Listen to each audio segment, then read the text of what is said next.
What's up, everybody? Welcome into another episode of Profit Picks. If you are new, we always start the show by being transparent. Yesterday, I went 2-2. My top play, however, was on the Houston Cougars first half, and they did not come through. So 2-2, not a good day yesterday. See if we can do a little bit better here today. Vino, good to be back with you. How you doing? How's everything been for you? Things are good, Skee. 2-1 in the association yesterday, 1-2 in college hoops, so 3-3. I guess is equal to what you had 2-2. A couple of the bigger plays in the NBA won though, so slight bit of profit there, but nice to get the NBA back on track a little bit for sure. And lots of college on board today, but we'll get to this NBA short card right now. Let's get to it. Three games on the slate. That means we will start with, and I just screwed that up. We'll start with, yeah, I don't know what happened here, but we'll start with Atlanta and Washington. This one opened up -10. Looks like 10.5. Total open 236.5. Still looks like that. Um, for this Atlanta team, Luke Kennard is questionable. There's no Trey Young, and then for Washington, Bagley's questionable. Keontae George is questionable. Trey Johnson is out. I do believe Hawks have incentive to run up the score in this one because they'll play the Cavs next, I believe. Uh, I think they need to run up the score in this one and win their next game to get into the next round, I believe. So versus the Wizards, it's a good team to be able to run up the score against, especially without, if Keontae George misses. So it's kind of Hawks are pass for me here, Vino. How are you seeing this? Yeah, it's hard to build the case for Washington. Ski 4 of the last 5 games the Wizards have lost by more than what's required here today. I think the last 4 losses were by 11 plus. Last game they played Chicago pretty tough. They come home, first game back off a 3 game road trip. There's some negatives for Washington for sure defensively, whatnot. And for what it's worth, the Hawks have not been bad without Trey in the lineup. So we talk a little bit about their defensive backcourt and how they're pretty good out there. Washington isn't really a team that scores a lot in the interior, especially with the injuries. So I would have to lean Atlanta here. I didn't play the game, but it's hard to sell Washington. It's hard to get to the window with Washington, to be honest. Yeah, I couldn't do it. Couldn't do it with Washington. I know they have a little bit of rest edge or whatever, but especially if Keontae George is not available, I just have a hard time doing it. Mark is looking at Atlanta team total.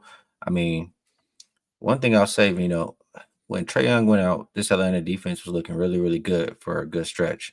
It's kind of fallen off a little bit, as of late, I feel like. So maybe just trusting them more to score, which I feel like everybody does on this Wizards defense, might not be a bad thing to do here. Taking a look, Wizards' last few opponents 121 to the Bulls, 140 to the Raptors, 120 to the Wolves, 129 to the Nets, 135, 137.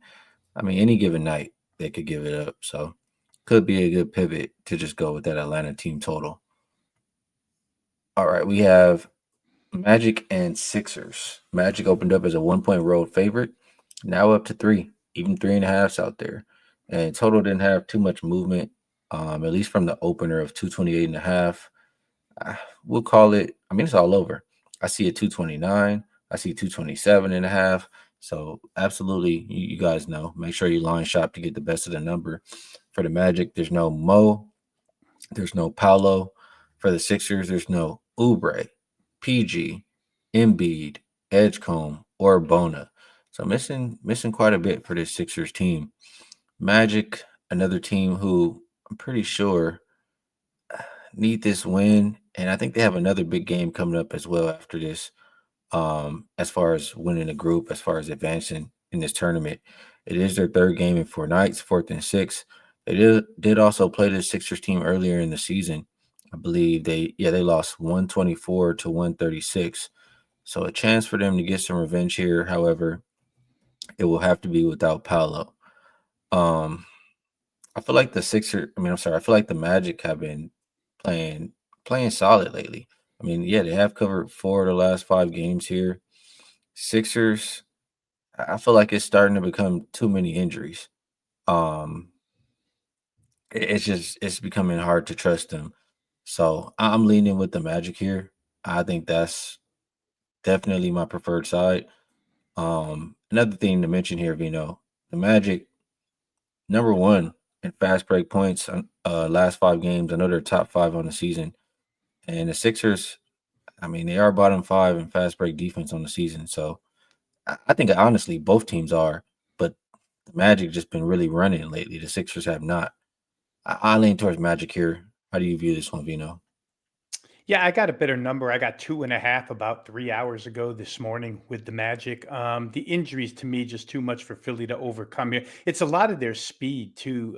Ski when you talk about Edgecombe and Oubre, they've been teaming up with Maxi to form a pretty solid three. And I've spoken about Bona a few times before. His energy level when he comes in, blocking shots, rebounding, playing defense, that's missing. You get Andre Drummond out there, who it's nice for the 20 minutes he's going to play, but Orlando should have advantages interior wise to add to what you're talking about fast break wise. Just don't think Philly can play the brand of ball that they want to play, that they've been successful playing this year, which is almost extreme tempo, pretty a little bit beyond up tempo. And Orlando hasn't really given up on it. You look at these final scores, they haven't really given up on trying to score points here. So I think they can outscore them. The total I let go because I thought the side was the right play here. Orlando off the loss to Boston the other night, where their defense absolutely got torched. Boston scored 138. So we know how these coaches are when they try to fix what went wrong the prior game. The prior game, the defense went wrong. I think there's a lot of reasons to like Orlando here. There's probably even still room at this price. I mean, they should win this game by 2 buckets. I think they should. And to your point, yeah, I mean, offense, been able to score. They're going to push it when they have chances in transition. That total does look pretty appealing. But yeah, I hear what you're saying about defense. So I'll think about that one a little bit more. Last game on the slate here, Ravino. Running through these games quick and easy here. Clippers and Lakers opened up -5. I see 6.5s out there. Total open 229. We'll call that the consensus still right now. As far as an injury report, and let me actually just screw this up. Let me refresh and yeah, there we go. So Aiden is out. Bogdanovich is questionable. Jones and Miller also out for this Clippers team. Kawhi looks like he's going to be out there. I'm expecting Kawhi to have some kind of a minutes limit. Um, Also, I mean, this is not a good spot for the Clippers, Rob. They are. You can call this. I mean, it's road game technically. I mean, even if you want to call it a home game, their schedule has just been. What is this? I mean, I'm gonna just call it how it is. 7 straight road game. You can call it a home game, okay? But they've been on that East Coast for like 10 plus days. Um, I think we could see some travel fatigue from them. I think it may take time for you know Kawhi and them to get in rhythm all together. And for the Lakers, I feel like they've been playing good basketball. I don't like that Aiton is out, especially when you have Zubac on the other side. But one thing I do know is Luca hates the Clippers. I trust him to do his part. I'm not mad if you want to look at his points specifically, but JJ Redick has also done a good job of turning things around because for a while Clippers were just beating on the Lakers. Now the Lakers, I feel like we've beaten them the last few times. The Lakers, another team that needs a win here to win their group. They don't necessarily need to win by a big margin, I don't believe, but they do need to win.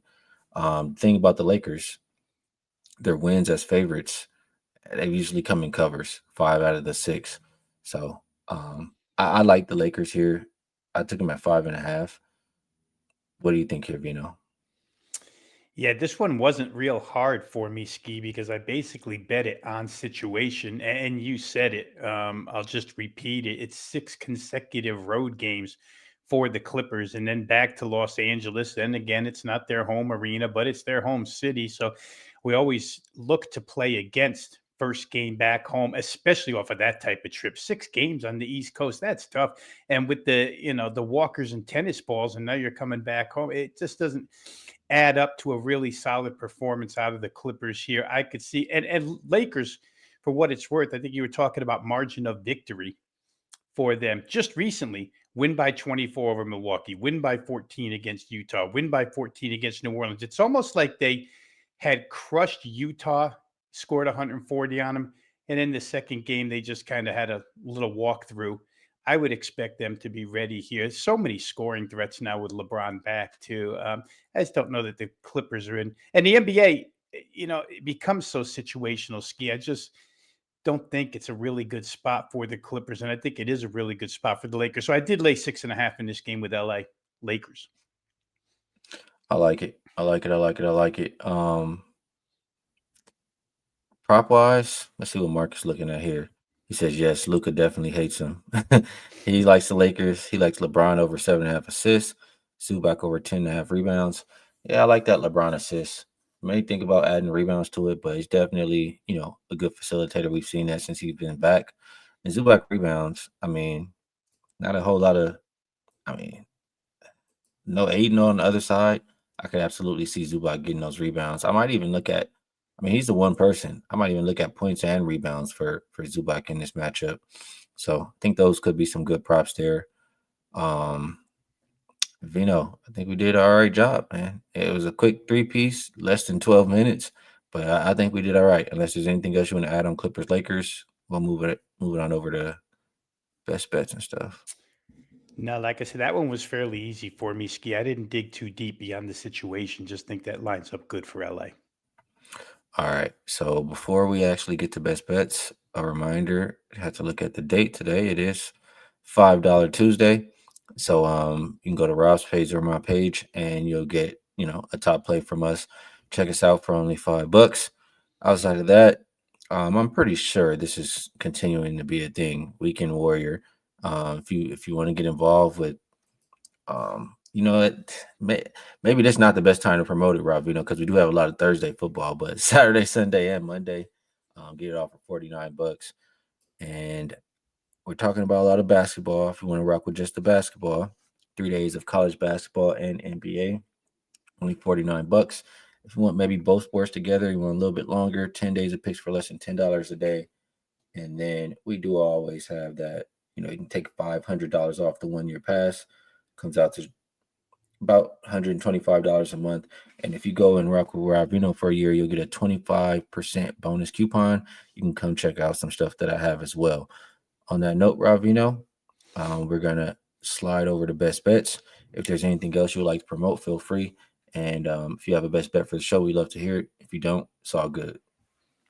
Yeah, and for those of you interested in football all the way throughout the Super Bowl, I think there's another package specifically for football from now till the end of the NFL season, Super Bowl sometime in February. I think the price was like 329 or something like that for everything, all inclusive. And I only mention that because the NFL has been simply terrific for me so far this season. And to what you said, Ski, for folks that are interested, I would just ask customer service that Friday after Thanksgiving is always such a huge college football card. It's like they split the Saturday card in half. Some Friday, a lot Saturday.